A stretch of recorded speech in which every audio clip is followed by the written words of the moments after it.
In today's video, I'm going to teach you how to add PMP to LinkedIn. If you've recently earned your PMP certification and want that credential to appear more clearly on your LinkedIn profile, this is a quick and simple way to do it. Adding PMP next to your name can make your certification immediately visible to recruiters, hiring managers, and other professionals who visit your profile. I'll walk you through the exact process step by step so you can make the update with confidence. First, go to your profile on LinkedIn. Make sure you're signed in to the correct account, then open your personal profile page where your name, headline, and profile photo are displayed. This is where you'll make the change.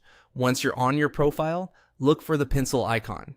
This is the edit button for your intro section, which includes your basic profile information. Click that pencil icon to open the editing window. If you're on desktop, it will usually appear near the top section of your profile.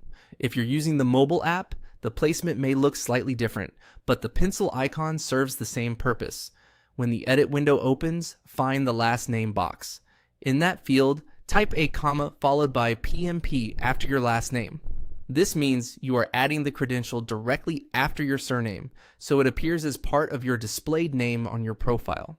Be careful to leave your actual last name intact and just add the comma and the credential after it. It's a good idea to double check the spelling and formatting here so it looks professional and consistent. After you've added PMP in the last name field, click Save. Once you save the change, LinkedIn will update your profile and your name should now display with PMP included. This makes the credential more visible at a glance, which can be helpful for personal branding and professional recognition. That's all it takes. Go to your LinkedIn profile, click the pencil icon, add a comma and PMP after your last name in the last name box, and then save your changes. If you want your certification to stand out quickly without making major profile edits, this is an easy option. Thanks for watching, and I'll see you in the next video.